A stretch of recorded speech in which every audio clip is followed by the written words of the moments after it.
So good. So amazing. You did, Sean, when I'm at concerts, and a lot of them are at Bethel Woods, by the way. I'm a huge patron of that place. Such a cool place. There's no better place than the site of where the greatest music festival of all time happened, where the greatest music of all time happened, in my humble opinion. Much And agreed. to go see some of the greatest acts of the modern day. And there's something that happens when I'm at those shows. It's like an inaudible, something pulls my soul almost out of its body. And it happens sometimes when I'm really into my playing as well. And you made me just, when you transitioned from, what is it? We went from 6/8 into body language, that little Van Halen drop down thing you did. It's so good. We Dude, could talk about we can talk about this all day. Yeah, man. we could talk about the intricacies all night. Real quick, I do want to talk about the fact that this is our most watched live stream. We want to thank you guys so much for being here. And if you're new here, essentially what we do is we bring the concert to your couch. So thank you for being with us at our band show. And I'm not alone. There's a great crew here, and someone who's very important in making this show happen is my co-producer, Patrick W. Huber. Pat, welcome to the show. Hey, Christian, thank you. This is an amazing time, and I'm rambling a little bit back here, enjoying this music. The Allman Brothers, Southbound, that was an amazing cover, and thank you for playing it. It's really got me perked and ready to go and dance this fine evening. Yeah. No, that's really, that was incredible. Just the depth that you guys have, the ability to cover so many different sounds. I mean, right, Pat? Like, it's very impressive and very easy and enjoyable to listen to as well. Yeah, and later on we have another cover coming up, "Murder on the Dance Floor." But this begs a question. You have kind of a diverse set of influences. We heard Christian pick up on the Van Halen. So I guess my question is just like, where does this pool of diverse influence come from? Like the talent that you draw from to really create your songs and gel together as a band. Yeah, sure. So I guess I think one of our strong points, and one of the things I think I'm personally most proud of, is that we all do such different things, and we come together to make this one sound. And I think we have crazy different influences. So mine, I guess, you could probably see it, and you could probably also hear it. My big main guy, his name is John Mayer, big John Mayer guy, if you couldn't tell from the Stratocaster and the poofy hair. But yeah, I just think the way that he writes songs is fantastic. And the way that he plays his guitar is cool. His voice is cool. But again, I think his songwriting is incredibly undervalued because of his trouble with the female specimen. So yeah, that's one. But yeah, I think I'm just really attracted to a great songwriter. So I know, Christian, we were chatting before a little bit about Billy Joel. I love Billy Joel. Billy Joel's awesome. Billy Joel went from this piano playing ballad guy to he does these things where he does his own take on a genre. So like, oh, Billy Joel wants to write these stadium rock anthems. He writes Glass Houses and puts it out. He wants to do jazz. He does 52nd Street. So it's really cool to me to watch someone do that and just be so malleable musically, and also from the songwriting perspective, where I think I'm most drawn to. So yeah, I just think stuff like that. I love Joni Mitchell. Today's songwriters are really cool too. I think Lizzie McAlpine's awesome. But yeah, really attracted to just like solid songs that cross the finish line. Yeah, going back on what I said about like my father introduced me to like Iron Maiden and the Allman Brothers. I took a lot from the solos in those bands. Like I was obsessed with their solos. Like I just couldn't believe it. Every song was something new, and it was totally mind blowing. I feel like I guess on my own critique, but I feel like I'm starting to get more of a Dickie Betts tone, and I'm really trying to hone in on that because like he's just the man. Mm-hmm. So I feel like I take a lot from the Allman Brothers solos, and I take a lot from just inspiration-wise, maybe not musically as much anymore, but I used to be Metallica's like biggest fan. Like I would like watch their live concerts, the movie they came out with, like 4-hour concerts. I would just sit down on my iPod Touch and just like watch that all day. You were Some Kind of Monster fan? I was a Some Kind of Monster fan. I'm a huge Saint Anger fan. Like I love all of it. I even like Load and Reload. Like it's great. Like I love all their stuff. And like any long car ride, Metallica documentary, like Van Halen documentary, any of that stuff. I would watch that stuff when I was a kid, and I'd feel like sick to my stomach because I'd be like, if I'm not doing this when I'm older, like what am I doing? That was my only thought. So I took a lot from those guys. As we spoke before, I take a lot from Van Halen. I remember, shout out to my friend Brandon, I was jumping on a trampoline with him in 6th grade, and he turned Unchained on. And I was like, what is this, man? And he was like, this is Van Halen. And it was the best. So I took a lot from them. Huge Jimi Hendrix guy. I love what he can do with chords. He has such a different way of not only soloing over them, but just playing them differently than others. Man, there's so many, and this is one of those moments where like I could go on for hours about inspirations, and just like John Frusciante just popped in my head. Like I love taking stuff from him. I love the way he plays chords as well and his tones. I get some of the Axis Bold as Love era and the way that you kind of go between the major and minor and stuff like that. Yeah, I really totally, yeah. Let's I love everything you're saying, but I want to hear from the rest of your band if that's all right. Right, no, it's totally fine. But we're gonna chat off air, that's for sure. Before you guys are out of here, that's down, for sure. yeah. I got to hear more of that. But Joe, what about you?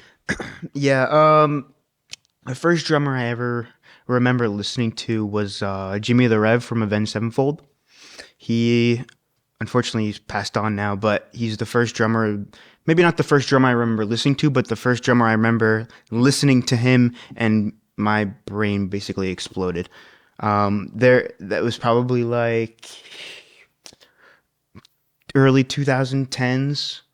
I would just watch videos of him just going crazy, double kick, everything it just blew my mind as a little 10, 11-year-old. Everything he did blew my mind. And then I kind of got into more hip-hop-y kind of stuff. I found Luke Holland, who was like one of the first like YouTube drummer kings to really blow up. He started doing like Paramore covers, but also got into more hip-hop-y things when I was starting to get into rap and hip-hop too. So that kind of blew my mind as well. I was like, wow, you can actually play drums over a rap song. So that kind of intrigued me. Travis Barker is a huge influence for me. There was like a 2 or 3 year point in my life where I basically, every fill I did, I copied from him. I remember this. This is true. Yeah, it's pretty bad. But I think it made me a little bit better. So as of more recently, John, I have to thank for this, Carter Buford from Dave Matthews Band. I can't even... It's like scary how good he is. He plays open-handed. I feel like that's something I've been working on is like, being more diverse. Been working on my left hand.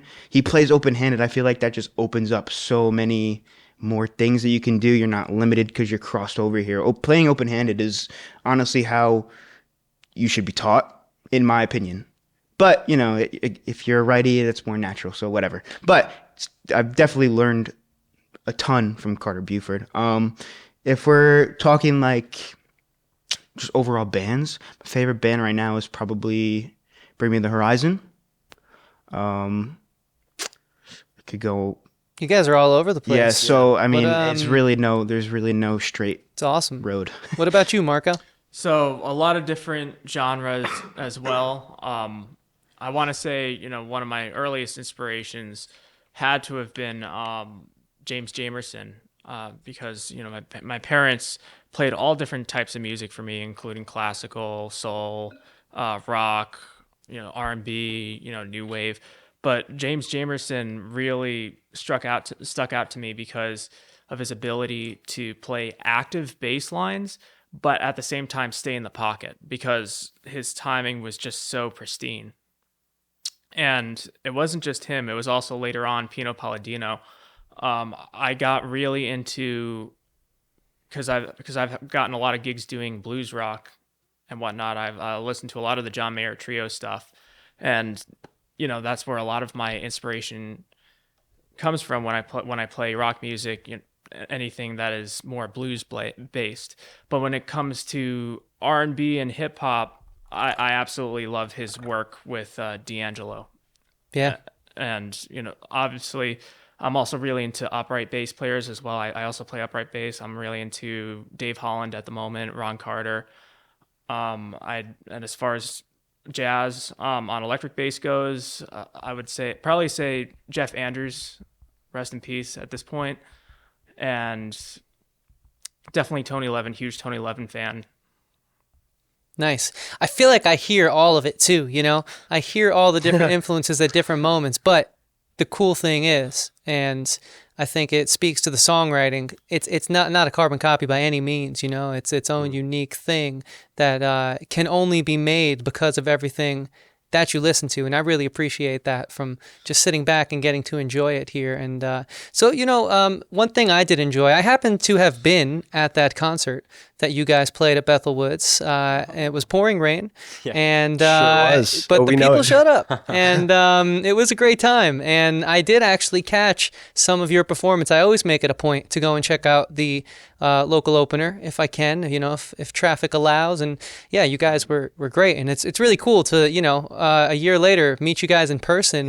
Yeah. So can we talk a little bit more about, that's sacred ground to me, it's, there is like spiritual, just, feelings that you only feel, at least I think, when you're there watching a concert. What was it like getting to perform there?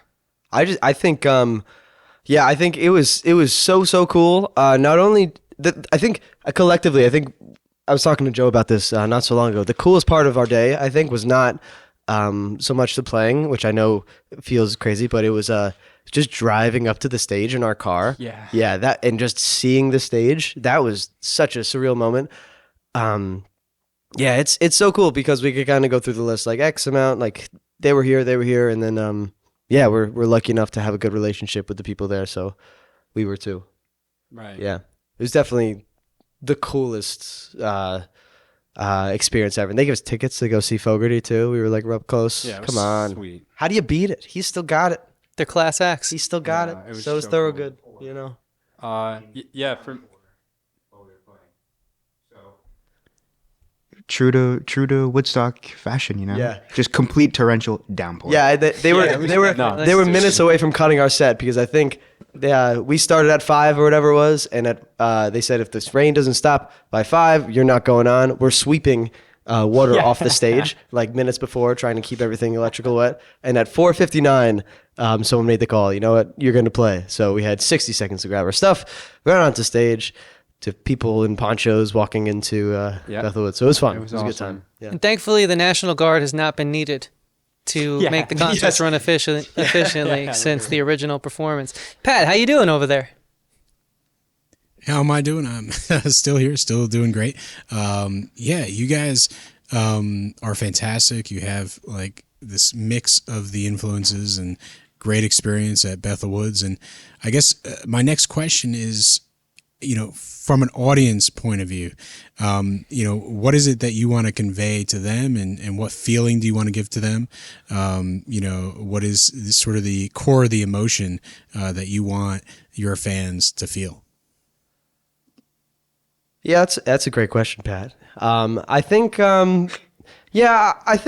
I think for us specifically, coming from such different places and different backgrounds and different styles and everything, I think that changes kind of per song, I'd say, right? A little bit? Yeah. For sure. I think the song we played in the beginning called Late Night Whispers, I think that's when we wrote it and when we all put ourselves on it, I think that was what we kind of said was almost the mission statement of what we're doing. So we want everyone to feel like this leaning towards something bigger, and then and also that like this feeling that they're in the middle of something that's bigger than themselves, right? But at the same time, we're gonna play a song next called Jane, and it's just fun. I think it's just a fun to listen to song. So I think by case, I think our goal, every song we play and every song we write, is just to nail it, to make it the best version of what it is, get it across the finish line in the most efficient yet potential fulfilling way possible. So I think I don't want to speak for everyone. I think we've talked a little too much because the music is so good. Thank you. I think we still have another conversation coming up. And like we said, if you guys want to ask a question to the band, this next interview is going to be your chance. So please drop your questions in the chat. Drop those guitar emojis, some strats in the chats, if you will. Stratocasters being the guitars donned by both of our shredders in the studio right now. Hey. And let's hear some music. John Newhall. John Newhall Band. Can you guys take it away with Jane live on our band show? Take it away, Ern.